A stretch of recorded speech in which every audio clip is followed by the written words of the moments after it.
ఆదికాండము 4వ అధ్యాయము 4వ వచనం.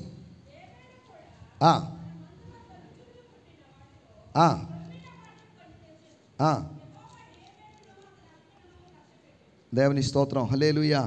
ఒక చిన్న మాట చదువుకున్నాం. ఎవరైనా తీసిన వారు చదవండి, వేరొకరు ఎవరైనా చదివే అవకాశం ఉంటే చదవండి. లేవా? నేనే చదువుతున్నాను. 3-4 వచనాలు కలిసి ఉన్నాయి నా వాడుక భాషలోని బైబిల్లో. కోతకాలములో కయ్యూను యెహోవాకు ఒక అర్పణను తెచ్చాడు.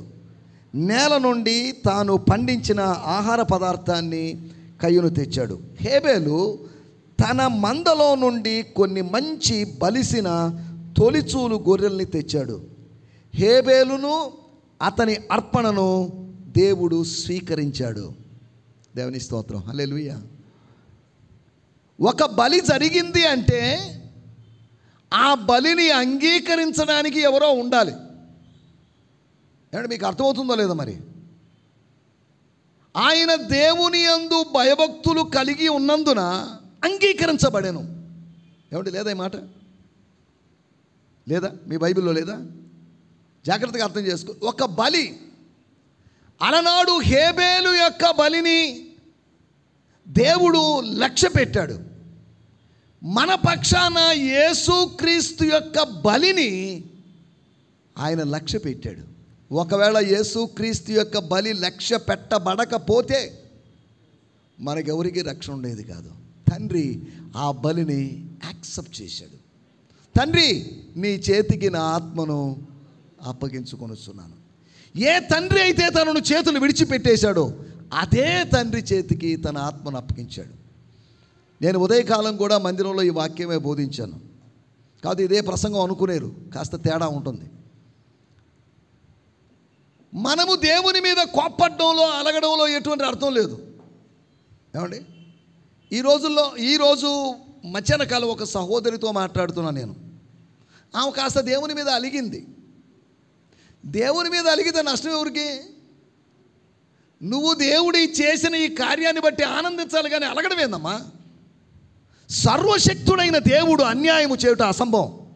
గుర్తుపెట్టుకోండి, దేవుని యొక్క క్యారెక్టర్ అది. ఎవరికి అన్యాయం చేసేవాడు కాదు ఆయన. కానీ మనం అనుకుంటాం మాకు అన్యాయం చేశాడండి ఆయన. కాదు, ఆయన క్యారెక్టర్ కాదు అది.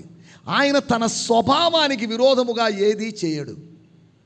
అబద్ధం ఆడజాలని దేవుడు అంటే తమాషకు కూడా అబద్ధాలు ఆడలేడు. మనం సీరియస్గా కొన్ని అబద్ధాలు, సరదాగా కొన్ని అబద్ధాలు కదా, నోరు తెరిస్తే అబద్ధాలే చెప్తుంటాం. మనకు అదొక అలవాటు. మనుషులు కొన్ని అబద్ధాలు చెప్తూనే ఉంటారు. సరే, నేను ఎందుకు చెప్తున్నానంటే 2 తిమోతి పత్రిక 2వ అధ్యాయం చూడాల్సిన అవసరం లేదు.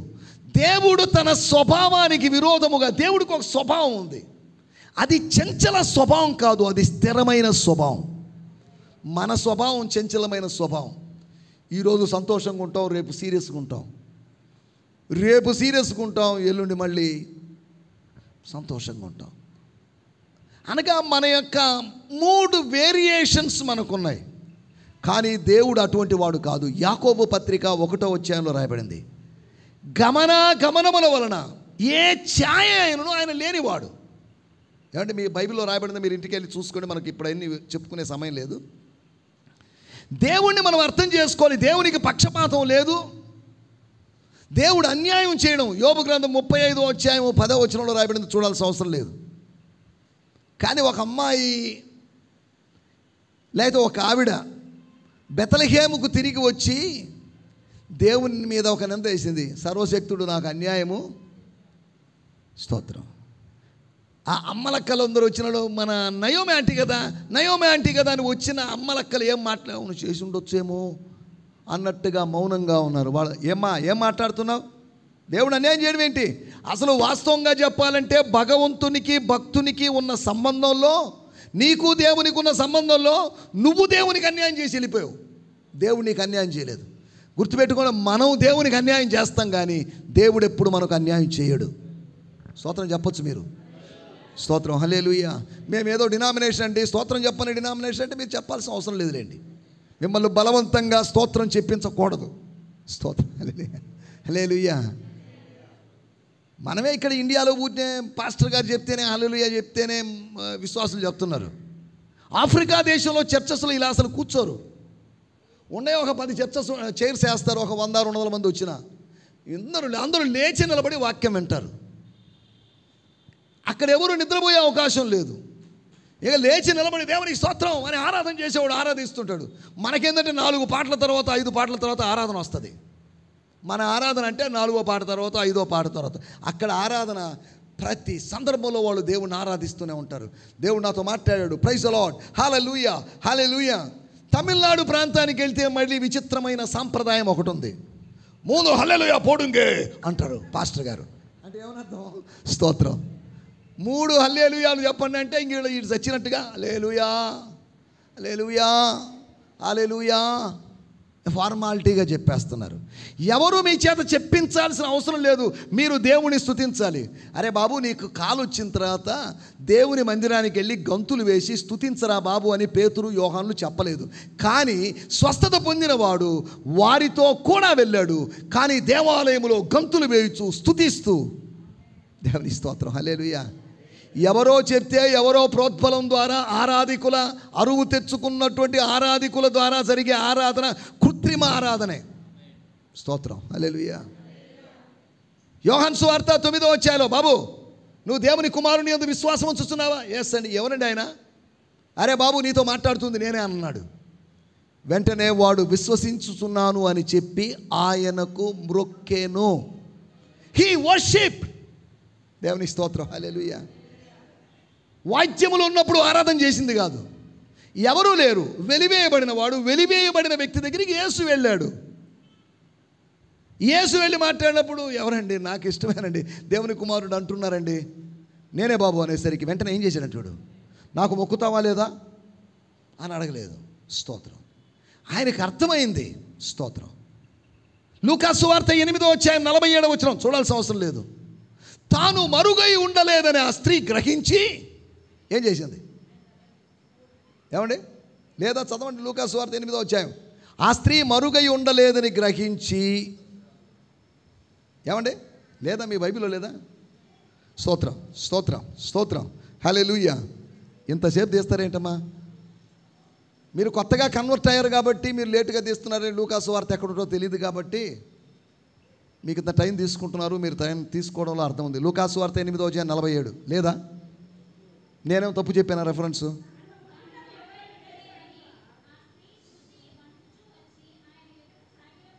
చాలండి మేడం, ఒక్క నిమిషం. ఏంటట? తాను మరుగై ఉండలేదు. అర్థమైపోయింది. నా పప్పులు ఈయన దగ్గర ఉడకవు. నా పప్పులు ఊరోళ్ళ దగ్గర ఉడుకుతాయి, కానీ ఈ సత్యస్వరూపి దగ్గర,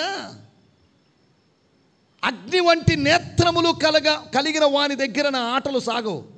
ఆ స్త్రీ తాను మరుగై ఉండాలనుకుంది. ఎందుకు వచ్చింది మళ్ళీ? మనకు ఒక రక్తస్రావం ఉందని తెలిసిన వాళ్ళు చాలామంది ఉన్నారు. మళ్ళీ తెలియని వాళ్ళకు కూడా తెలిపే ఈ కార్యక్రమం ఎందుకు ఇవన్నీ? తాను మరుగై ఉండలేదని ఆ స్త్రీ గ్రహించి ఏం చేసింది? ఏమండి? చదవండి ఇప్పుడు. వణుకుచూ వచ్చి ఆయన ఎదుట, అంటే ఏమని అర్థం? She worshipped. ఏం చేసిందామా? వీళ్ళందరూ వర్షిప్ ఎలా చేశారు? నేను అతన్ని వెళ్ళి అడుగుతున్నాను. యోహాను సువార్త 9వ అధ్యాయంలో, బాబు నువ్వు ఆరాధన చేసావని రాయబడింది మా బైబిల్లో. ఎంతమంది క్వైర్ మెంబర్స్తో కలిసి ఆరాధన చేశావు? ఏం చెప్తాడు? నేను ఒక్కడినే ఆరాధన చేశాను. ఆ సిస్టర్ దగ్గరికి వెళ్ళాను. మేడం, ప్రైజ్ లార్డ్ మేడం, మీకు ఏదో స్వస్థ జరిగిందండి. మీరు ఎంతమందితో కలిసి ఆరాధన చేశారు? నేను ఒక్కదాన్ని ఆరాధన చేశాను. దేవుని స్తోత్రం, హల్లెలూయా, హల్లెలూయా.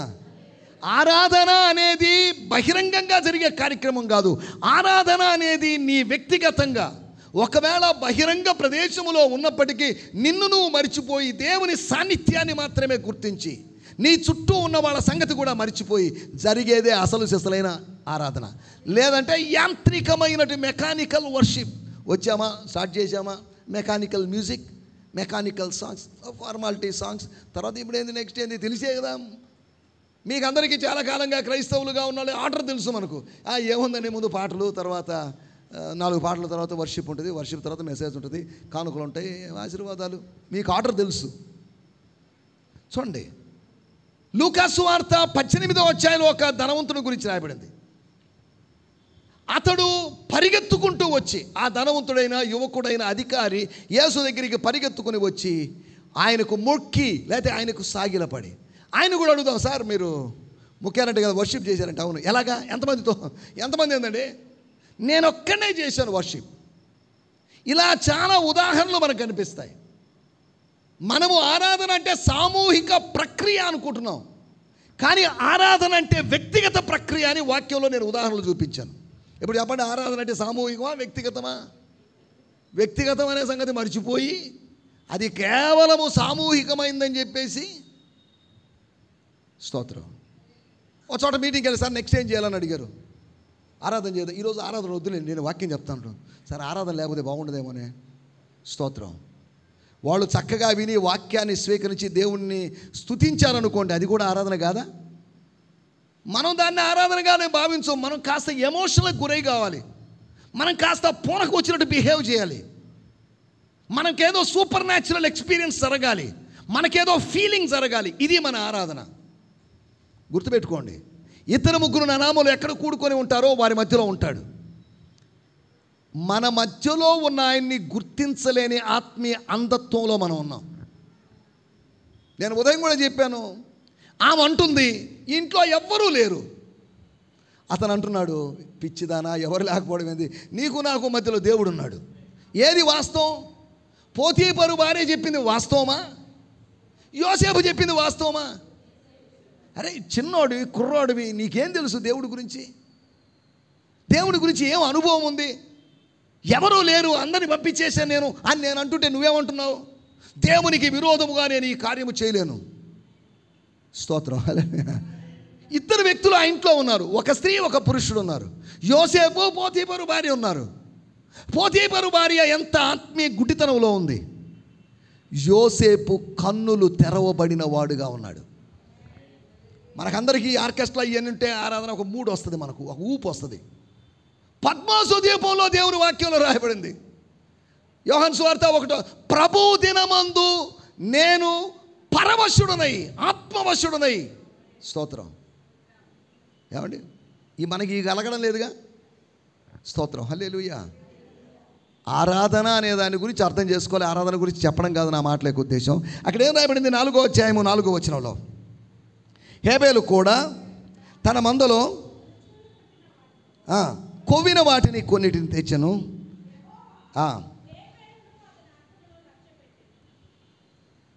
గమనించండి, తోటలో సమృద్ధిగా తిన్నవాళ్ళు తోటలోంచి బయటకు వచ్చారు.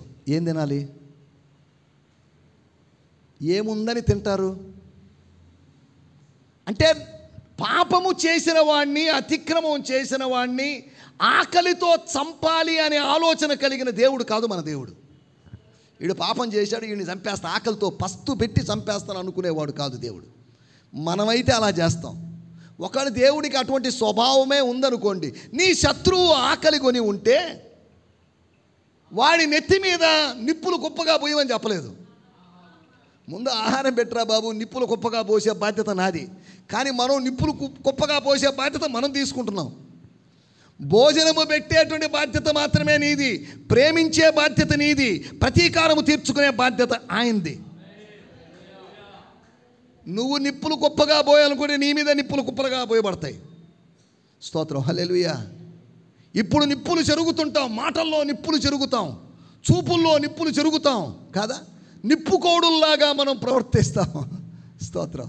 నిప్పు చెరుగుతప్ప ఒక ఫైరీ మెసేజ్ ఇచ్చాడండి అని నిప్పులు చెరగడం కాదు మనం చేయాల్సింది. మనం ఒక నీతి క్రియను జరిగించాల్సిన అవసరం ఉంది. నీ శత్రువు, మీ బంధువు ఆకలి కొని ఉంటే అంతేనండి, పెడతారా మీరు భోజనం? శత్రువుల ఎదుట భోజనం అనేదానికి అలవాటు పడ్డాం మనం, శత్రువుకు భోజనం అనేదానికి అలవాటు పడలేదు. మనం ఎంతసేపటి ఈ వాగ్దానం నెరవేరాలి, నా శత్రువులు ఎదుట భోజనం. కానీ శత్రువుకు భోజనం పెట్టడం అనేటువంటి అనుభవం మనకు కావాలి కదా. నీ శత్రువుకు నువ్వు భోజనం పెట్టావనుకోండి, నీ అనేక మంది శత్రువులు ఎదుట నీకు దేవుడు భోజనం పెడతాడు.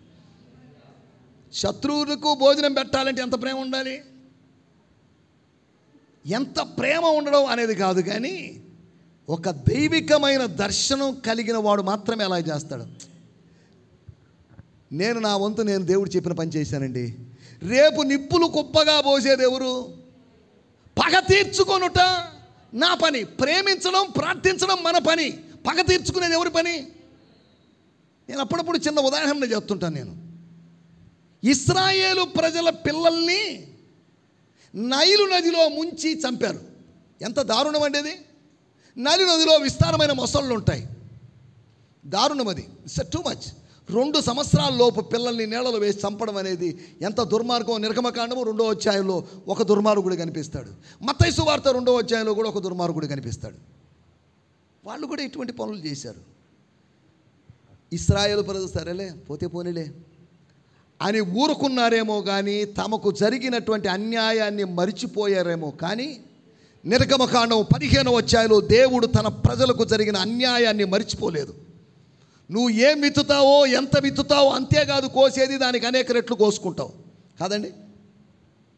ఇప్పుడు ఐగుప్తీయులు ఇశ్రాయేలుల పిల్లల్ని నదిలో ముంచారు.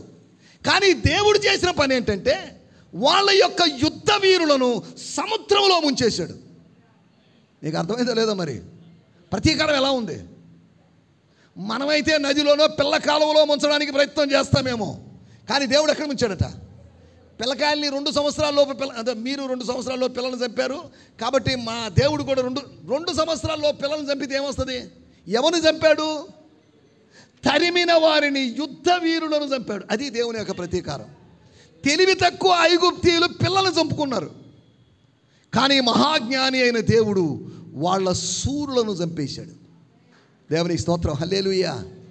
మన యొక్క ప్రతీకారం, మన ప్రేమ కొద్దిగే, మన ప్రతీకారం కూడా కొద్దిగే, కానీ దేవుని యొక్క ప్రేమ అపారం, దేవుని యొక్క ప్రతీకారం కూడా అంత భయంకరం.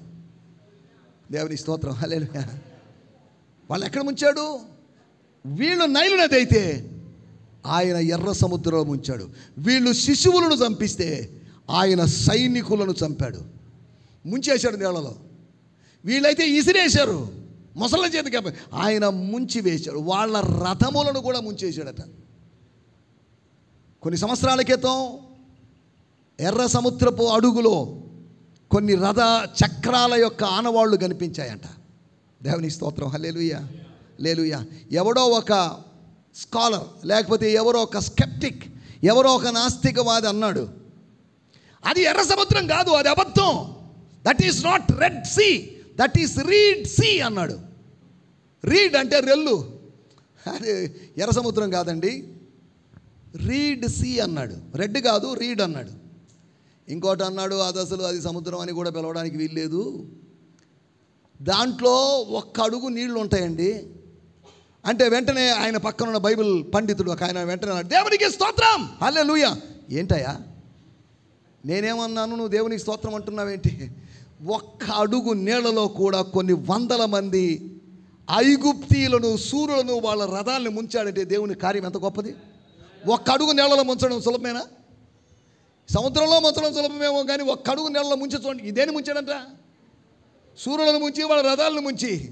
నా దేవుడు ఏది చేసినా గొప్పేనండి. స్తోత్రం, హల్లెలూయా. అదే బైబిల్ లేకపోతే స్కాలర్, లేకపోతే విమర్శకుడు అన్నాడట, మీరు అంటున్నారు యేసు ప్రభు 5 రొట్టెలు 2 చేపలు, అవి చాలా పెద్ద పెద్ద రొట్టెలండి, అందరికీ పంచాడు. వెంటనే బైబిల్ పండితుడు దేవునికి స్తోత్రం అన్నాడట, అవన్నీ ఒక పిల్లవాడి దగ్గర ఉన్నాయి. ఏమయ్యా బైబిల్ పండితుడా, విమర్శకుడా? ఒక పిల్లోడు ఇంత రొట్టెలు తీసుకొని పోతాడా? పిల్లవాడు అని స్పష్టంగా రాస్తే ఏం మాట్లాడుతున్నావు? ఇదేనా నీ లాజిక్? ఇదేనా నీ తెలివితేటలు? స్తోత్రం. దేవుని తెలివితేటల ముందు దేవుడు జ్ఞానులను వారి యుక్తిలో పట్టుకుంటాడట. జ్ఞానుల జ్ఞానాన్ని ఆయన నిరర్థకం చేస్తాడు అని రాయబడింది. సరే, ఏదేమైనప్పటికీ లేఖన భాగాల్లోకి వచ్చేద్దాం. ఏం చదువుకున్నాం మనం? హేబేలు అర్పించినటువంటి బలి. హెబ్రీలకు రాసిన పత్రిక 12వ అధ్యాయం 24వ వచనంలో రాయబడింది, హేబేలు చిందించినటువంటి, హేబేలు కన్నా మరింత ఎక్కువైన శ్రేష్టమైన రక్త ప్రోక్షణ జరిగింది. దేవుని స్తోత్రం, హల్లెలూయా. హేబేలును కయ్యూను చంపడం వల్ల జరిగింది, కానీ యేసుక్రీస్తును తండ్రి అయిన దేవుడు ఆయనను మొత్తుటకు, ఆయనను మొత్తెను, ఆయనను నలుగొట్టుటకు యెహోవాకు ఇష్టమాయను అని రాయబడింది. దేవుని స్తోత్రం, హల్లెలూయా. 4 విషయాలు నేను మీకు త్వరగా జ్ఞాపకం చేయబోతున్నాను. ఒక బలి ఉంది అంటే బలిపీఠం అవసరం. బలిపీఠం లేకుండా కూడా బలి అర్పించవచ్చు.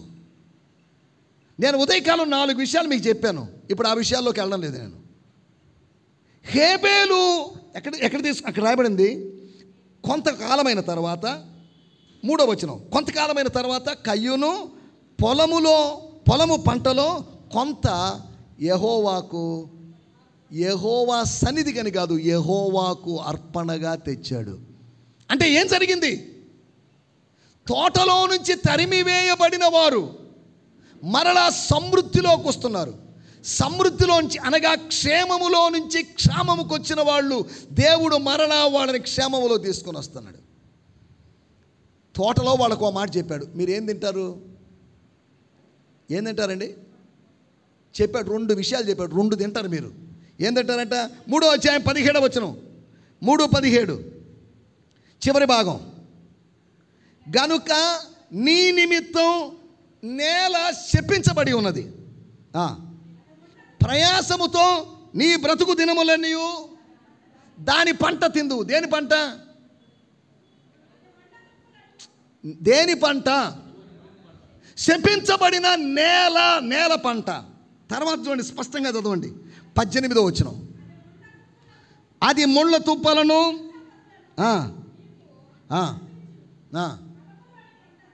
నువ్వేం తింటావు? 2 విధాలైన పంటలు తింటావు నువ్వు. ఒకటి నేలలోని పంట తింటావు, రెండోది పొలములోని పంట తింటావు. మీకు అర్థమైందో లేదో మరి. దేవుడు స్పష్టంగా చెప్తున్నాడు. ప్రతిదీ దేవుడు క్లారిటీతో చెప్తాడు. మనం కన్ఫ్యూజన్తో వింటాం, కన్ఫ్యూజన్తో అర్థం చేసుకుంటాం. దేవునికి 100% క్లారిటీ ఉంది, కానీ మనకు క్లారిటీ ఉండదు. ఏమండి? దేవుడు ఏది చెప్పినా గుర్తుపెట్టుకోండి, సాతాను అనేవాడు కన్ఫ్యూజన్ కలుగు చేస్తాడు. దేవుడు ఎప్పుడు క్లారిటీ ఇస్తాడు. వాక్యం మనకు ఎప్పుడు క్లారిటీ ఇస్తుంది. సాతాను మాత్రం ఎప్పుడు కన్ఫ్యూజన్ ఇస్తుంటాడు. అందుకనే దేవుని బిడ్డలు ఎప్పుడు ఎలా ఉంటారంటే నవ్వుతూ ఆనందంగా ఉంటారు, టెన్షన్ లేకుండా. కోపిష్టులాగా ఉండరు. కోపిష్టులు చాలా వరకు సాతాను బిడ్డలు. మీరేమనుకోండి, ప్రతి చిన్నదానికి కోపమే. దేనికా కోపం? స్తోత్రం, హల్లెలూయా. కూల్గా ఉండాల్సిన మనం, క్లారిటీతో ఉండాల్సిన మనం బిగ తీసుకొని కదా. ఇంగ్లీష్లో ఏమంటారంటే దాన్ని లైమ్ జ్యూస్ బ్యాప్టైజ్డ్ అంటారు దాన్ని. అంటే అది సరదాగా ఇంగ్లీష్లో చెప్పే మాట. లైమ్ జ్యూస్ బ్యాప్టైజ్ అంటే నిమ్మరసంలో మిమ్మల్ని ఎత్తి దించి బ్యాప్టిజం ఇస్తే ఎలా ఉంటుంది అంటే, నిమ్మరసం ఎక్కడుంది, అంత రసం ఎక్కడుంది, ఎన్ని నిమ్మకాయలు బిడితే వస్తాయని పిచ్చి పిచ్చి ప్రశ్నలు అడగొద్దు. అదొక జాతీయంగా అక్కడ ఫన్నీగా ఏదా మొక్కలా పెట్టుకున్నావు, లైమ్ జ్యూస్ బ్యాప్టైజ్డ్ లాగా. స్తోత్రం. ఆ నిమ్మరసం ముక్కులోకో కంట్లోకో అంత పోయింది అనుకోండి, ఎలా ఉంటుంది పరిస్థితి? అంటే కొంతమంది ఎప్పుడు ఎలా ఉంటారు, మీ నవ్వును చూసి మీరు దేవుని బిడ్డలని అడగాలి, కానీ కొంతమంది ముఖాలు చూస్తే భయం వేస్తుంటుంది. స్తోత్రం, హల్లెలూయా, హల్లెలూయా. దేవుని బిడ్డలు ఎప్పుడు సంతోషంగా ఉండాలి కదా. కొంతమంది పాస్టర్లు కూడా, నేను ఇలా వాక్యం చెప్తుంటే వెనకాల కొన్నిసార్లు 30-40 మంది పాస్టర్లు కొంతమంది సీరియస్గా చూస్తుంటారు. ఏమైంది మీకు అని అడుగుతుంటాను నేను. ఒక ఆయన భోజనాలు కూర్చున్నాడు, నా పక్కన కూర్చున్నాడు ఆయన. మీకేమన్నా ప్రాబ్లమా పాస్టర్ గారు? నాకేం ప్రాబ్లం లేదండి, ఏదో మీకేదో ప్రాబ్లం ఉన్నట్టు నాకు అనిపించింది. నువ్వు స్తోత్రం చెప్పకుండా నన్ను సీరియస్గా చూస్తుంటే నాకు అర్థం కాలేదు, నేనేమన్నా తప్పులు చెప్తున్నానేమో అనుకున్నాను నేను.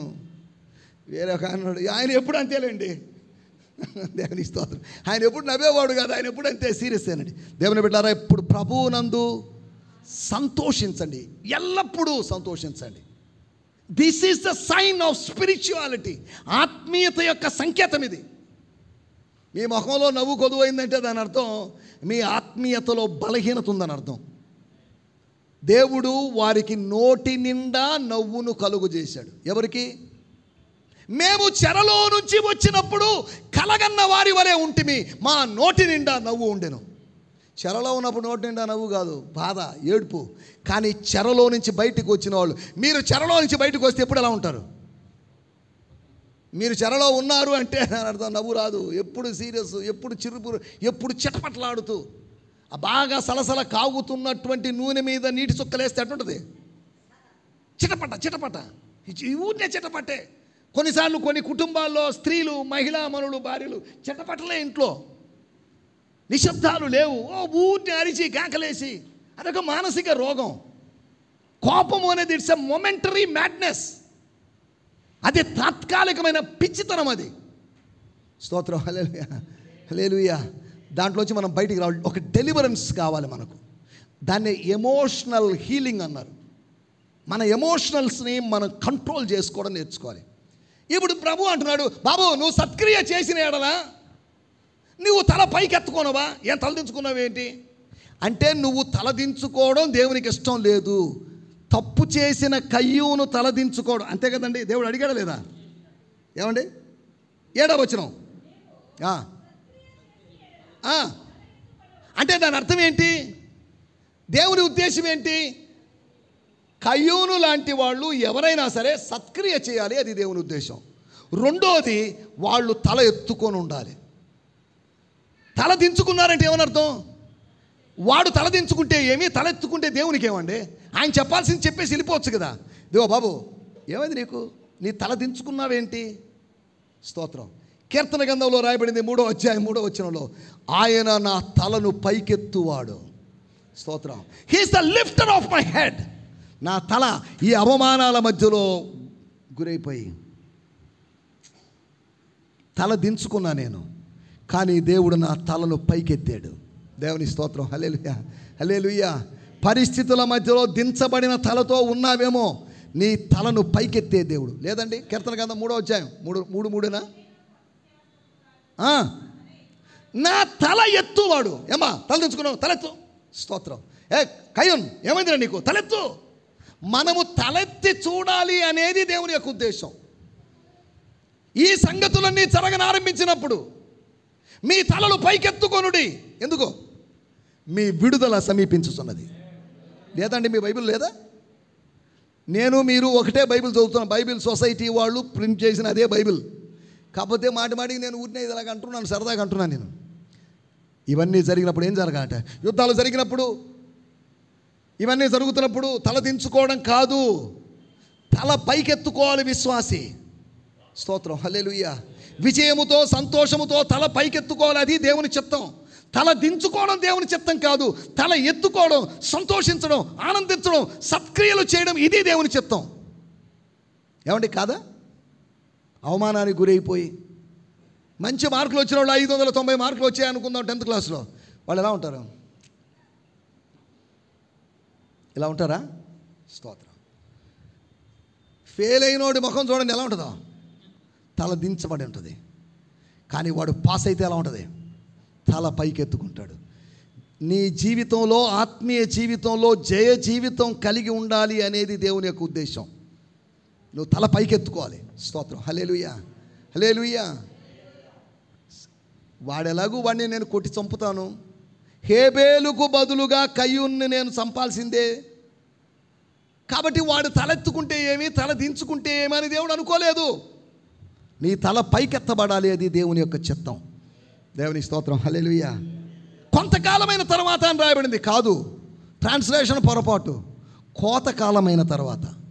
కొంతకాలం కాదండి, కోతకాలమైన తర్వాత. కోతకాలమైన తర్వాతే కదా పంట వచ్చేది. ఏం చెప్పాడు? నువ్వేం తింటావు? 2 చెప్పా నేను. నేలలో పంటను తింటావు, పొలములోని పంటను తింటావు. నేలకి పొలకి తేడా ఏంటి? దేవుని స్తోత్రం. తోటలో నుంచి తరిమి వేయమన్నప్పుడు ఏముంది అక్కడ? నేల ఉందా, పొలం ఉందా? ఏమంటే నేను చెప్పే మీకు అర్థం కావట్లేదా? తోటలోంచి తరిమేశారు. ఆదాము, అవని, కయ్యూను, ఏబేలు వీళ్ళందరినీ తరిమేశాడు దేవుడు. ఎక్కడికి వచ్చారు వాళ్ళు? నేల. పొలం ఎలా వచ్చింది మళ్ళా? ఏమండి? ఆదికాండము 9వ అధ్యాయానికి వచ్చేసరికి పొలం అని కాదు, తోట నాటెను. ముందు నేల ఉంది, నేల తర్వాత పొలం వచ్చింది, పొలం తర్వాత ఏమొచ్చింది? తోట వచ్చింది. ఏ తోట ఉందో, కాకపోతే దేవుని తోటలో అన్ని రకాల చెట్లు ఉన్నాయి, అన్ని రకాల వృక్ష ఫలాలు ఉన్నాయి. కాకపోతే నోవహు గారి తోటలో ఒకే ఒక చెట్టు ఉంది. ఏంటది? ద్రాక్ష చెట్టు మాత్రం. ఆ తోటలోని పండ్లు తిన్నప్పుడు వాడు మెలకువ కలిగి ఉన్నాడు. మానవుడు నిర్మించిన తోటలో పండ్లు తిన్నప్పుడు వీడు మత్తయిపోయాడు. కాదా? స్తోత్రం. మానవ నిర్మితమైన విషయాలు, మానవ కల్పితమైన విషయాలు నిన్ను మత్తుల్లోకి, నిద్రలోకి జారుస్తాయి. కానీ దైవికమైనటువంటి తోటలోని ఆశీర్వాదాలు నిన్ను మత్తును తొలగించి నీకు ఒక మెలకువనిస్తాయి.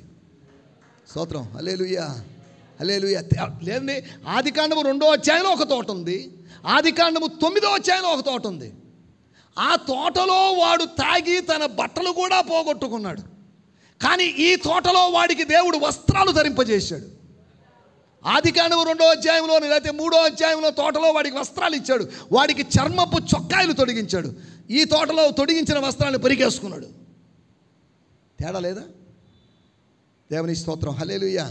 జాగ్రత్తగా అర్థం చేసుకోవాలి. పాయింట్లు అర్థమవుతున్నాయి లేదా మరి మీకు? నువ్వు నేలలో పంట తింటావు, ప్లస్ పొలములోని పంట తింటావు, ప్లస్ తోటలోని తాగుతావు. దేవుని స్తోత్రం. అనగా మానవుడు తప్పు చేసినా దేవుడు మానవుడిని వదిలిపెట్టడం లేదు. మనం ఏం చేస్తాం? వాడిని ఇప్పటికే చాలాసార్లు చూసామండి, అతను మారాడండి, వదిలేస్తున్నాం, మనం ఇది చేసే పని. కానీ దేవుడు, ఇక హేబేలు అర్పణ నేను స్వీకరించాను, హేబేలు చచ్చిపోయాడు, ఇక వీడెందుకు, అసలు వీడిని కూడా చంపేసి మొత్తం ఏ లేకుండా చేద్దామని దేవుడు అనుకోలేదు. దేవుని స్తోత్రం. హల్లెలూయా. ఇక్కడ రాయబడిన మాటలు, దేవుడు 4వ వచనం, స్తోత్రం, అతడు పుట్టిన వాటిలో కొవ్విన వాటిని తెచ్చాను. స్తోత్రం. హల్లెలూయా. దేనికి తెచ్చాడు? ఎలా తెచ్చాడు? కయ్యూను తెచ్చినట్టుగానే తెచ్చాడు. దేనికోసం తెచ్చాడు? బలి అర్పణ కోసం తెచ్చాడు. 50వ కీర్తనలో రాయబడింది, బలి అర్పణ ద్వారా నాతో నిబంధన చేసుకున్న ప్రజల్ని పిలవండి. ఏమండి లేదా? స్తోత్రం. హల్లెలూయా. బలి అర్పణ చేత నిబంధన జరుగుతుందట. అలా నిబంధన చేయబడిన ప్రజల్ని పిలవమని దేవుడు అన్నాడు. జాగ్రత్తగా ఆలోచించాలి. బలిపీఠం మీద ఒక వస్తువు పెట్టాల్సిన అవసరం ఉంది, అది దహించబడాల్సిన అవసరం ఉంది. సజీవయాగముగా నన్ను నేను బలిపీఠం మీద పెట్టుకోవాల్సిన అవసరం ఉంది కాదా? సమర్పణ, Christian life is dedication, it's consecration కాదా? రోజు ఒక పర్ఫెక్షన్ వైపుగా, పరిపూర్ణత వైపుగా సాగే పయనం కాదా ప్రభువుతో ఈ ప్రయాణం? బాప్తిజం తీసుకున్న తర్వాత మరీ చెడిపోయాడండి. స్తోత్రం. కొంతమంది గురించి చెప్పే సాక్ష్యం, ఒక అమ్మాయి గురించి సాక్ష్యం చెప్పారు. అమ్మాయి బాగానే ఉందండి, బాప్తిజం తీసుకున్న తర్వాత నుంచి చెడిపోయిందండి. అదేందండి ఇది? స్తోత్రం. ఒక పాస్టర్ గురించి సాక్ష్యం చెప్పారు, ఆయన ఇంతకుముందు బాగుండేవాడండి, సేవలోకి వచ్చిన తర్వాత చెడిపోయాడండి. అదేంటి ఇది? అంటే మన సేవలో, మన ఆత్మీయతలో ఏదో తప్పు ఉందని అర్థం. దీని ద్వారా సేవ అయినా ఆత్మీయ జీవితమైనా మనలో మార్పును కలిగిస్తుంది.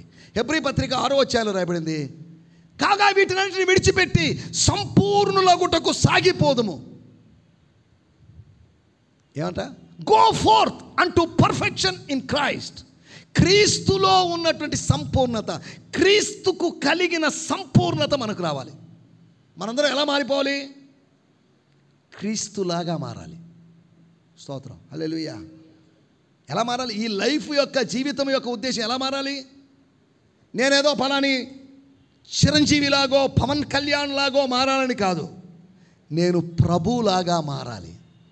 దీనికోసమే తన కుమారుడైన యేసు క్రీస్తు సారూప్యములోకి మనల్ని మారుస్తున్నాడు. దేవుని స్తోత్రం. హల్లెలూయా. మనల్ని చూసినప్పుడల్లా యేసును చూసినట్టు అనిపించాలి దేవునికి. నా బిడ్డలేనండి, గిద్యోను అడిగాడు, హలో మీరు ఎవరినో చంపారట కదా? అవును, కొంతమందిని మేము చంపాము. ఎలాంటి వారు అన్నప్పుడు వాళ్ళు చెప్పారు, వాళ్ళు నిన్ను పోలి ఉన్నారు, నీ వంటి వారే. వెంటనే గిద్యోను అన్నాడు, అసలు మిమ్మల్ని వదిలేద్దాం అనుకున్నాను, కానీ నన్ను పోలిన వారిని మీరు చంపారు కాబట్టి మిమ్మల్ని ఇద్దరిని వదిలిపెట్టేది లేదని సమ్మరించారు. ఎవరోళ్ళు? వాళ్ళు నా సహోదరులు. దేవుని స్తోత్రం. క్రీస్తును పోలిన వాళ్ళు క్రీస్తు సహోదరులు. మన సహోదరులతో మనకు పోలికలు ఉండవా? ఏమండి? యేసుతో మనకు పోలికలు ఉండవా? ఏవి పోలికలు లేవే? రాను రాను దెయ్యపు పోలికలు వచ్చేస్తున్నాయి, కానీ మనకు ప్రభు యొక్క పోలికల్లోకి మనం రాలేకపోతున్నాం ఏంటి? జాగ్రత్తగా ఆలోచిద్దాం. అతడు బలిపీఠం మీద తీసుకొచ్చి హీ ఆఫర్డ్ సంథింగ్. నీకు అర్పించడానికి కావలసిన దాన్ని దేవుడు సిద్ధపరుస్తాడు.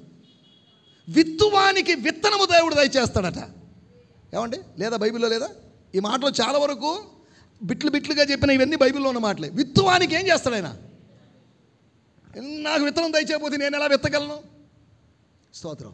ఆయన విత్తనం ఇచ్చాడు, నేను విత్తాను, నేను పంటను కోసుకొని తింటున్నాను, విత్తనాన్ని నేను చల్లుతున్నాను. అంతవరకే. జాగ్రత్తగా అర్థం చేసుకోవాలి. స్తోత్రం. బలిపీఠం మీద లేకపోతే మనం ఏం అర్పించాలి, మనం అర్పించాల్సిన వాటి గురించి మీకు జ్ఞాపకం చేస్తాను. నెంబర్ 1, 4 విషయాలు త్వరగా చెప్పేస్తాను, సమయం కొద్దిగా ఉంది కనుక. అర్పించాల్సినటువంటి విషయాలు. మత్తయి సువార్త 25వ అధ్యాయము 9వ వచనం. మత్తయి సువార్త 25:9. మత్తయి సువార్త 25:9.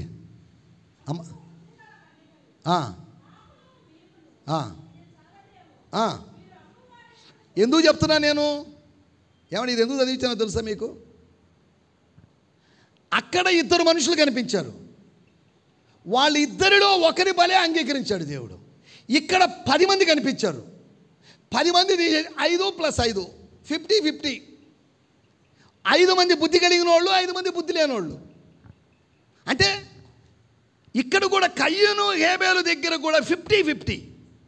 వాళ్ళలో ఒకరి బలిని అంగీకరించాడు. దేవాలయమునకు ప్రార్థన చేయడానికి 2 వెళ్తున్నారు.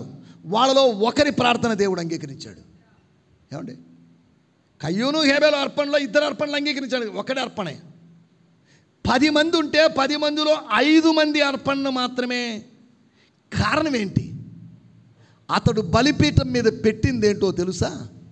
ఆ స్త్రీలు, బుద్ధి కలిగినటువంటి కన్యకలు, వాళ్ళు చెప్పారు, ఫ్రెండ్షిప్ బాగానే ఉంది, కానీ ఈ నూనె దగ్గర మాత్రం నీకు నాకు ఫ్రెండ్షిప్ లేదు. నీ నూనె నీదే, నా నూనె నాదే కదా. ఎక్కడైనా మామ కానీ వంగ తోట దగ్గర మాత్రం, ఏమంటే స్వామి చెప్పరా? తెలీదా మీకు?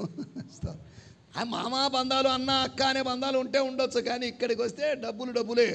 కాకపోతే ఒక కాయ ఎక్స్ట్రా వేస్తాం, కొసురిస్తాం అంతవరకే, కానీ బంధాలు కలుపుకుంటూ వచ్చి మొత్తం దోసుకున్నది ఇది బిజినెస్. అంతే కదా? మనం ఏదైనా ఒక బుక్ స్టాల్ స్టార్ట్ చేయాలండి, ఏదైనా చేయాలంటే, సార్ చేసి మీరున్నారంటే మనకు నష్టాలే వస్తాయి అని మా సోదరులు అంటున్నారు. వ్యాపారంలో ఎలా ఉండాలి ఇప్పుడు? చెప్పాలి, అవసరమైతే బాగా పరిచయస్తుల దగ్గర 10 రూపాయలు ఎక్స్ట్రా తీసుకోవాలి.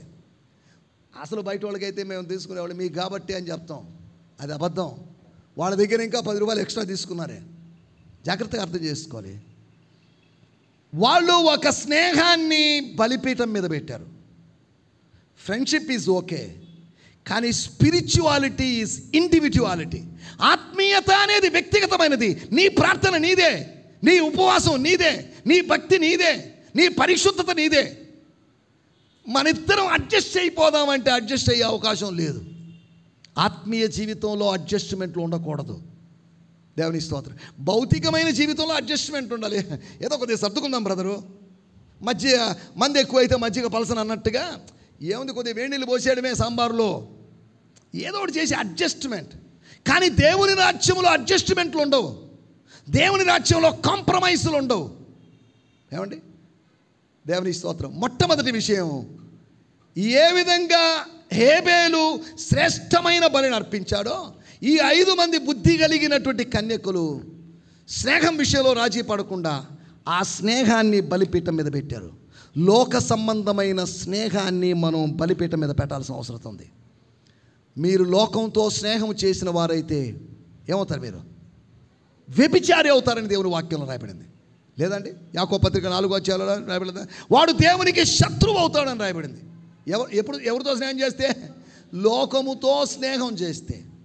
కాబట్టి ఫ్రెండ్షిప్ గిన్షిప్ జాంతాన్నాయి, మీరు వెళ్ళి కొనుక్కోండి అర్ధరాత్రి సమయం అని చెప్పారు.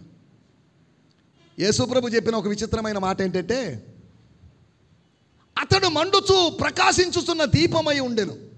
యోహాను గురించి, మీరు అతని వెలుగులో కొంతకాలం ఉండి ఆనందించాలనుకున్నారు. మీకు ఇదే పని. ఎవడైనా వెలుగుతుంటే వాడి వెలుగులో కాసేపు ఉండి రావడం, ఎవడో ఒకటి ప్రార్థన మీద ఆధారపడడం, ఎవరో స్వస్థతావరము కలిగినటువంటి అంజూరపు పండ్లు ఇచ్చే వాళ్ళ మీద మనకు విశ్వాసం ఉంటుంది. ఏమండి? అంతేనా కాదా? ఎవడో భక్తి మీద మనకు భక్తి ఉంటుంది, ఎవడో భక్తి మీద నమ్మకం, ఎవడో ప్రార్థన మీద నమ్మకం. ఫలానా ఆయన బాగా ప్రార్థన చేస్తాడు, ఆయన ప్రార్థన మీద నమ్మకం ఉంది, కానీ నీ ప్రభువు మీద నీకు నమ్మకం లేదు. స్తోత్రం. ఎవరి ప్రార్థన మీద నువ్వు ఆధారపడద్దు. దైవజనులు అంటే రాజుబాబు గారు ఒక ఉదాహరణ చెప్పేవాడు. మా కోసం ప్రార్థన చేయండి బ్రదర్, అనే వాళ్ళు ఉద్దేశించి ఆయన ఏం చెప్పాడంటే, వీళ్ళు ఎటువంటి వాళ్ళు అంటే, ఎక్కడ కనిపించి సార్ ఒక 10 రూపాయలు ఉంటే ఇవ్వండి సార్, ఊరికి పోవాలి, చిల్లలేదు, సరే ఏదో పోనీలే ఊరికి పోతాడంటే అని ఇచ్చాం. అందరి దగ్గర 10 రూపాయలు తీసుకొని వీడు సారాయి అంగడికి వెళ్తాడు. వాడు ఊరికి పోలేదు. అరే ఈయన ఎక్కడో చూసామే, మా కోసం ప్రార్థన చేయండి బ్రదరు, మా కోసం ప్రార్థన చేయండి బ్రదరు అని చెప్పే వాళ్ళందరూ ఎటువంటి వాళ్ళు అంటే, స్తోత్రం, పరాన్న జీవుల్లాంటి క్రైస్తవులు, పారాసైట్స్ క్రిస్టియన్స్ కదా. వాళ్ళేం సంపాదించరు, మా కోసం ప్రార్థన చేయండి బ్రదరు. నువ్వేం చేస్తుంటావు, తిని నిద్రపోతావా? ఒక ఇంట్లో ఒక ఆమె సమస్య ఉంటామని చెప్తాం, సార్ మీరు 3 రోజులు మా ఇంటికి రావాలి సార్, మీరు ఉపవాసం ఉండి ప్రార్థన చేయాలి సార్. మీరేం చేస్తారు? మేము ఉండలేమండి. సమస్య ఎవరిది? సమస్య మీదైతే మేము కడుపు కాల్చుకోవడం ఏంటి? సమస్య మీదన్నప్పుడు సార్ మీరు 3 రోజులు ఉండొద్దులేండి, ఒక పూట ఉండండి, అందరం కలిసి ఉందాం అనాల్సింది పోయి, మీరు ఉండండి, కఠినంగా ఉపవాసం ఉండండి, మా కోసం 24 గంటలు ప్రార్థన చేయండి. కానీ మాకు అంత టైం ఎక్కడ ఉంటుందండి అని అంటున్నారు. ప్రార్థించాల్సిన బాధ్యత మనకుంది. గమనించండి, స్నేహాన్ని వాళ్ళు ఆల్టర్ మీద దేవుని సన్నిధి తీసుకొచ్చారు. కుదరదు.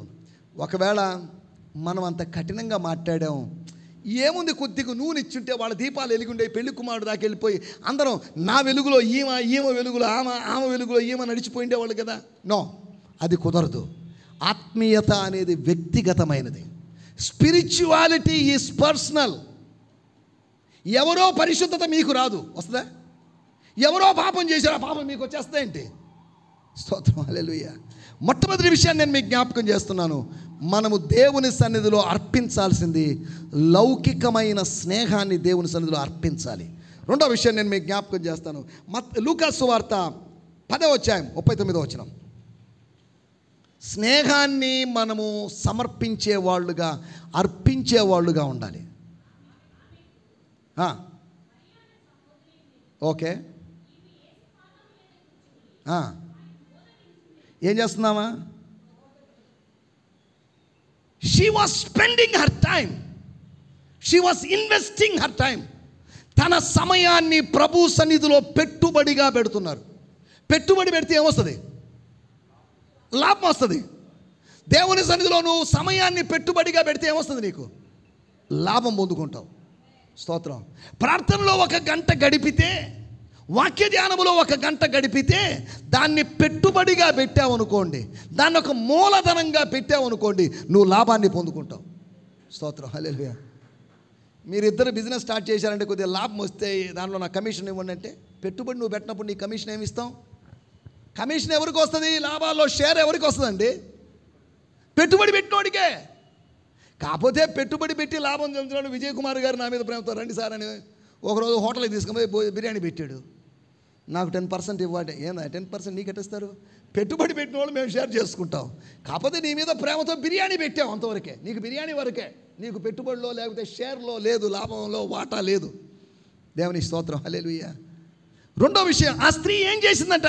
2 స్త్రీలు ఉన్నారు, కానీ దేవుడు ఒక స్త్రీని అంగీకరించాడు, ఒక స్త్రీని రిజెక్ట్ చేశాడు. ఒక స్త్రీని పొగిడాడు, ఒక స్త్రీని విమర్శించాడు. ఏమ్మా, ఎందుకు ఇంత తొందర ఏంది? మార్తమ్మా, what is all this nonsense? ఎందుకు ఇలా చేస్తున్నావు? ఎందుకు తొందరపడుతున్నావు? ఎందుకు టెన్షన్ పడుతున్నావు? కాదా? పనిచేసి స్ట్రెస్కు గురైపోయానండి, కాదా, టెన్షన్కు గురైపోయానండి. ఈ రోజుల్లో చాలామంది ఊరిన స్ట్రెస్లకి, టెన్షన్లకి గురవుతున్నారు. రిలాక్స్డ్గా ఉండండి. దోణి మీదకి తుఫాన్ వచ్చింది, 12 మంది శిష్యులు స్ట్రెస్లో, టెన్షన్లో. ఒక ఆయన కూలుగా లేచాడు. మునిగిపోతున్నాం. Hello, what is this? Stop they, నిమ్మడబగుదు వాక అని మళ్ళీ నిద్ర వస్తుంది, కాసేపు పడుకుంటాను. ఎలా ఉంది ఇది? విశ్వసించువాడు కలవరపడ్డు, గుర్తుపెట్టుకోండి. వాడు కూల్గా ఉంటాడు. యేసు ప్రభు ఎలా ఉన్నాడు? వీళ్ళందరూ అనుకుంటున్నారు నశించిపోతాము అని అనుకుంటున్నారు. యేసు ప్రభువుకు తెలుసు, నేనున్నంతకాలం వీళ్ళు నశించిపోయే అవకాశం లేదని. ఆయన ఉన్నంతకాలము మనం నశించిపోము. స్తోత్రం, హల్లెలూయా. మన దోణిలో, మన జీవిత దోణిలో ఆయన ఉన్నంతకాలం మనం నశించిపోయే అవకాశం లేదు. It's impossible that we should perish.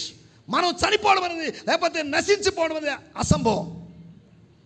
ఆయన యందు విశ్వాసం ఉంచువాడు నశింపక నిత్య జీవము. నువ్వు నశించలేదంటే నీకు నిత్య జీవం ఉంది. యేసును విశ్వసిస్తే నీకు అది దొరుకుతుంది. నాకు ఇల్లు వచ్చింది, కారు వచ్చింది, బైక్ వచ్చింది, బిడ్డలు వచ్చారు, ఉద్యోగం వచ్చింది, పెళ్ళిళ్ళు జరిగాయి అని చెప్పొచ్చు. కానీ the greatest benefit you get from Jesus is eternal life. నిత్య జీవాన్ని నువ్వు బహుమతిగా పొందుకుంటావు. ఈ కారు బంగ్లాలు అన్నీ ఉన్నాయి, నిత్య జీవం లేదు.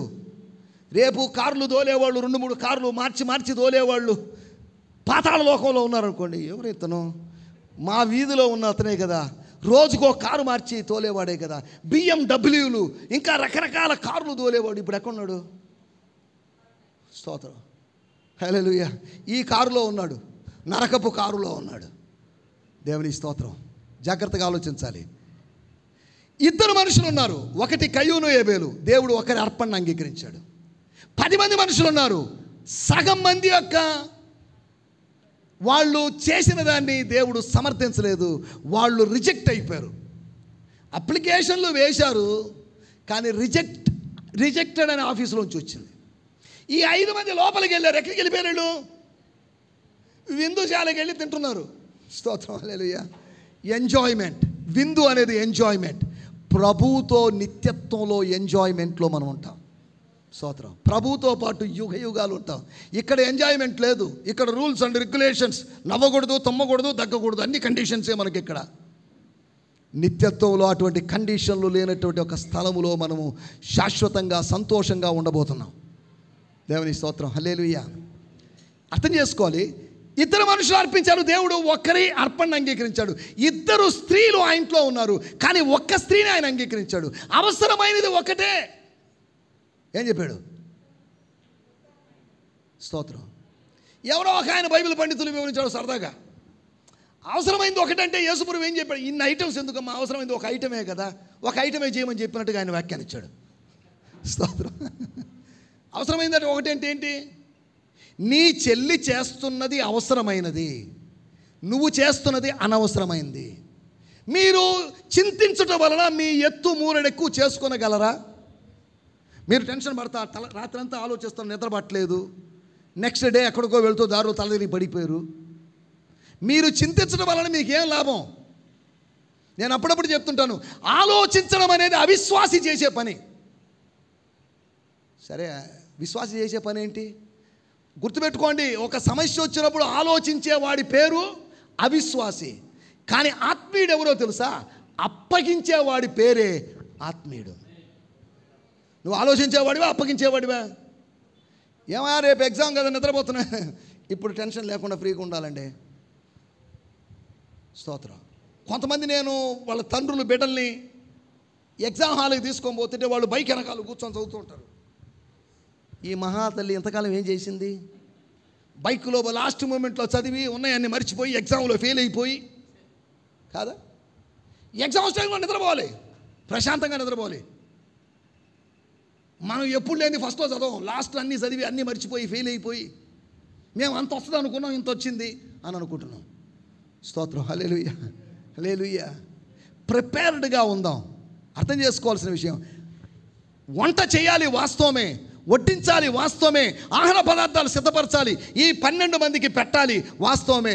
కానీ అవసరమైంది ఒకటి. యేసు ప్రభు మళ్ళీ రాడు మా ఇంటికి. ఇప్పుడు ఉన్నటువంటి వాక్యాలని వినాలి. ఒక స్త్రీ ఉత్తమమైన దానిని ఏర్పరచుకుందట.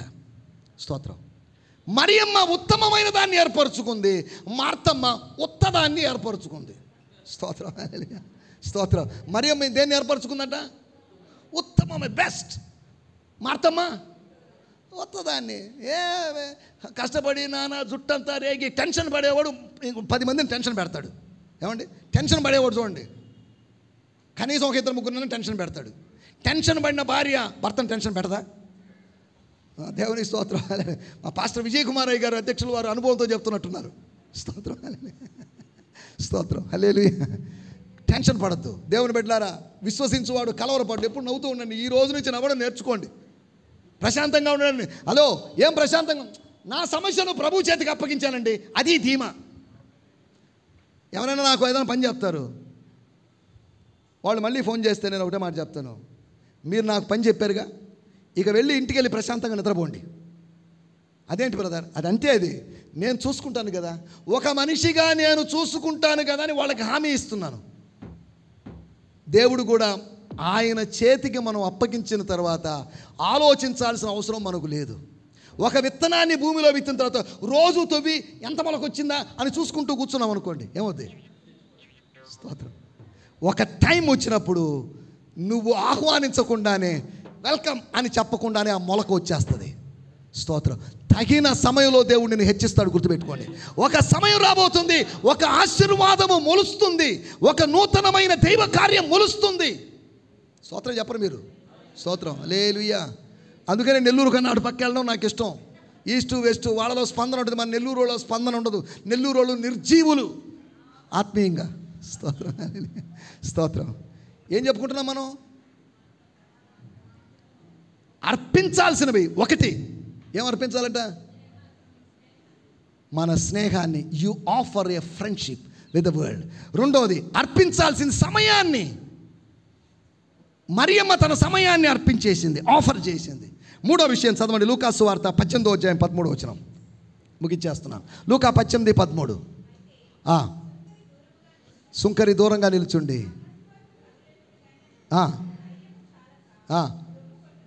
అంటే ఆయనకి ధైర్యం చాలలేదు, దగ్గరకు పోలేని పరిస్థితి, సంతోషపడలేని పరిస్థితి, ప్రార్థించలేని పరిస్థితి. ప్రార్థన చేద్దామని కూడా ప్రార్థన మాటలు రావడం. కొంతమంది ప్రార్థన చేయమంటే ఎంత అందమైన పదాలు రెఫరెన్సులు పెట్టి ప్రార్థన చేస్తుంటారు. ఈ ప్రార్థన అంగీకరించబడుతుంది అనుకుంటున్నారు వాళ్ళు. ఇతను చేసిన ప్రార్థన, సుంకరి చేసిన ప్రార్థన మీకుంటే వాడికి అసలు ప్రార్థన రాదండి అని మీరు అనేవాళ్ళు. కానీ అతడు తన రొమ్ము కొట్టుకొనుచు, గుండెలు బాదుకుంటూ, పాపినైనా నన్ను కరుణించుము అని కేకలు వేశాడు. అతని గురించి, అతడు నీతిమంతుడుగా తీర్చబడి తన ఇంటికి వెళ్ళాడు. స్తోత్రం. హల్లెలూయా. సరే, ఒక ప్రశ్న ఇక్కడ. అతడు నీతిమంతుడుగా, ఇద్దరు వెళ్ళారుగా, ఇద్దరిలో ఒకడు నీతిమంతుడుగా తీర్చబడి వెళ్ళాడు. ఇంకోటి పరిస్థితి ఏంటి? సుంకరి పరిస్థితి ఓకే, పరిసేయుడి పరిస్థితి ఏంటి? ఏమండి? ఇద్దరు ప్రార్థన చేయడానికి వెళ్ళిన వాళ్ళకి ఇద్దరికి ఏదో పరిస్థితి జరగాలిగా. సుంకరి పరిస్థితి ఏంటి? అతడు నీతిమంతుడుగా తీర్చబడి వెళ్ళిపోయాడు. అక్కడ రాయబడలేదు, కానీ ఒకవేళ నాకు రాసే అవకాశం, కొద్ది నోట్స్ రాసే అవకాశం ఉంటే నేను ఇలా రాస్తాను. పరిసేయుడు తన స్వనీతితో తిరిగి తన స్వగృహానికి వెళ్ళిపోయాడు. దేంతో వెళ్ళాడు? అతడు స్వర్గపు నీతితో వెళ్ళిపోయాడు తన స్వగృహానికి. కానీ ఇతడు స్వనీతితో. స్వనీతిని గురించి రాయబడింది యెషయా గ్రంథము 64:6. మురికి గుడ్డల్లాంటిది. These righteous works are filthy rags అని రాయబడింది. ఏంటంటే అవి? ఇంకా చెప్పాలంటే అతడు మురికి గుడ్డలతో వెళ్ళాడు, ఇతడు శ్వేత వస్త్రాలతో, నూతనమైన వస్త్రాలతో వెళ్ళాడు. దేవుని సన్నిధికి వెళ్ళి దుఃఖముతో గోనె పట్టను ధరించి అతడు మొరపెట్టినట్టుగా ఉన్నాడు, కానీ సంతోష వస్త్రాలతో తిరిగి వెళ్ళాడు. హన్నా దుఃఖముతో వచ్చింది, అలా దుఃఖంతోనే తిరిగి వెళ్ళలేదు, సంతోషిస్తూ వెళ్ళింది. ఆనాటి నుంచి ఆమె దుఃఖముఖురాలై ఉండుట మానెను.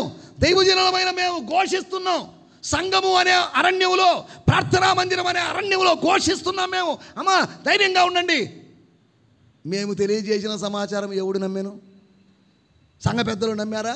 విశ్వాసులు నమ్మారా? యూత్ నమ్మారా? ఎవరు నమ్ముతున్నారు? దేవుని స్తోత్రం. హల్లెలూయా. మూడో విషయం, ఆఫర్ చేయాల్సింది, సమర్పించాల్సింది, అర్పించాల్సింది ఏంటో తెలుసా? స్వనీతిని సమర్పించాలి. స్వనీతి చాలా ప్రమాదకరమైంది. అందరికన్నా నేనే మంచోండండి, అది పచ్చి అబద్ధం. స్తోత్రం. నెల్లూరు జిల్లాలో అలాంటి మంచి పాస్టర్ లేడు అని నేను అన్నాను అనుకోండి, అది 100% అబద్ధం అని అర్థం కాదా? స్తోత్రం. హల్లెలూయా. అతనికన్నా నేనే బెటర్ అండి, ఈయనకన్నా నేను బెటరు, ఈయనకన్నా, ఇదేగా మనం చెప్పుకునేది. ఇవి ఆపేద్దాం. ఆయనకన్నా బెటరా కాదా, ఆయనలాగా అవుతున్నావా అని ఆలోచించాలి. కాబట్టి దాన్ని ఆలోచించా, ఆ పాస్టర్ కన్నా నేను బెటర్ అండి, ఈయనకన్నా నేను చాలా గొప్పనండి కాదు. ఈ పోలికలు ప్రమాదకరమైనవి. దేవుని స్తోత్రం. హల్లెలూయా. స్వనీతిని సమర్పిద్దాం, ఇచ్చేద్దాం. స్వనీతిని ఇచ్చినప్పుడు స్వర్గపు నీతిని నువ్వు పొందుకుంటావు. దేవుని సన్నిధిలో ఎప్పుడు నేను తరచుగా చెప్పే విషయం, ఒక ఎక్స్చేంజ్ జరుగుతుంది. నా రోగాన్ని దేవునికి ఇచ్చేస్తున్నాను, ఆయన ఆరోగ్యాన్ని నేను తీసుకున్నాను. స్తోత్రం. నా శాపాన్ని నేను ఆయనకి ఇచ్చేశాను, ఆయన ఆశీర్వాదాన్ని తీసుకున్నాను. స్తోత్రం. నా పాపాన్ని నేను ఆయనకి ఇచ్చేసాను, ఆయన పరిశుద్ధతను నేను తీసుకున్నాను. ట్రాన్స్ఫర్, ఎక్స్చేంజ్ జరుగుతుంది. దేవుని నా దుఃఖాన్ని ఆయనకి ఇచ్చేసాను, నా సంతోషాన్ని నేను పొందుకున్నాను. స్తోత్రం. ఎక్స్చేంజ్ జరగడం లేదా ఆయా సందర్భాల్లో? పాత మిక్సీ ఇవ్వండి, కొత్త మిక్సీ, పాత వాషింగ్ మిషన్ ఇవ్వండి, కొత్తది అని లేదా? ఒక ఆయన అడుగున పాత భార్యని ఇస్తే అని అడిగాడు. స్తోత్రం, స్తోత్రం. ఇస్తే ఏంటి, వాళ్ళ భార్య పక్కన పెట్టుంది, 4 దన్నిందంట. స్తోత్రం. బుద్ధి లేనోడా, బుద్ధి లేని మాటలు, బుద్ధి లేని ఆలోచనలు. పండగ పూట కూడా పాత భార్య అని అడిగాడట పాత రోజుల్లో ఒకడు. స్తోత్రం. ఇలా ఉంటుంది మనుషుల పరిస్థితి.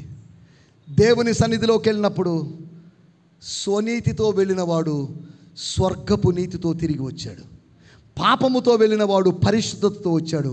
దుఃఖముతో వెళ్ళినవాడు, ఇక్కడికి వచ్చిన మీరు పలానా మీటింగ్కి వెళ్ళినప్పుడు దుఃఖంగా ఉందండి, కానీ ఈ మీటింగ్ నుంచి వెళ్ళిన తర్వాత ఏదో తేలిగ్గా మారిపోయాను, నేను ఏదో సంతోషం, దేవుడు నాతో మాట్లాడాడు, ఐఎమ్ హ్యాపీ, నేను వచ్చిన విధంగా లేను, ఏదో మార్పు కలిగి వెళ్తున్నాను. ఇక్కడ ఏదో మార్పు జరగాలి. స్తోత్రం, హల్లెలూయా, స్తోత్రం, హల్లెలూయా. 4వ విషయం నేను చెప్తాను. ఏం చెప్పాను ఇప్పటిదాకా? సమర్పించాల్సిన వాటిని. 1 స్నేహాన్ని, 2వది సమయాన్ని, 3వది స్వనీతిని, 4వది లూకా సువార్త 19వ అధ్యాయం 8వ వచనం ముగించేస్తున్నాను. ఇదిగో ప్రభువా, యేసు ప్రభు నమ్ముకున్న తర్వాత జక్కయ్య ధనవంతుడయ్యాడా, దరిద్రుడయ్యాడా? ఏమండి ప్రశ్న. జక్కయ్య ధనవంతుడు, యేసు ప్రభువుని నమ్ముకున్న తర్వాత ఏమయ్యాడు? ఆస్తిలో సగం పోయిందంటే ఏమని అర్థం అండి? ఆస్తిలో సగం నేను బీదలకి ఇస్తున్నాను, ఇంకా సగం ఎవరికి? వారసులకి, కుమారులకి ఇవ్వాలిగా. మళ్ళీ ఎవరి దగ్గర అన్యాయంగా తీసుకుంటే 4 రెట్లు ఇస్తా అని చెప్పాడుగా. యేసు ప్రభువుని నమ్ముకున్న తర్వాత, యేసు ప్రభువుని చేర్చుకున్న తర్వాత జక్కయ్య ఏమయ్యాడు? స్తోత్రం, హల్లెలూయా. కానీ ఈ రోజుల్లో యేసు ప్రభువుని చేర్చుకొని అందరి ఫీలింగ్ మేము ధనవంతులం అయిపోవాలి, ఇల్లు కట్టుకోవాలి, మిద్దెలు కట్టుకోవాలి. స్తోత్రం, హల్లెలూయా. లాటరీ టికెట్లు పాత రోజుల్లో చెప్పేటప్పుడు, ఇప్పుడు కాలి నడకన వెళుతున్నారేమో, రేపు కారులో వెళ్ళండి, నేడే కొనండి లాటరీ టికెట్ 10 రూపాయలు, రేపు కొనండి, వచ్చే నెల కొనండి అనరు కాదా? స్తోత్రం. నేడు కాలి నడకన వెళ్తున్నారు, రేపు కారులో వెళ్ళండి, ఒక్క టికెట్ కొనండి కాదా? స్తోత్రం. దేవుడు చెప్తున్నాడు, టికెట్లు కొనాల్సిన అవసరం లేదు. రోకలు లేని వారు రారా, ఉచితంగా వచ్చి తాగిపోండి, ఉచితంగా తినిపోండి, ఫ్రీ ఫ్రీ ఫ్రీ, ప్రతిదీ ఫ్రీయే. స్తోత్రం, హల్లెలూయా. దేవుని సన్నిధిలో ప్రతిదీ ఫ్రీ. లోకంలో ఏది ఫ్రీ కాదు.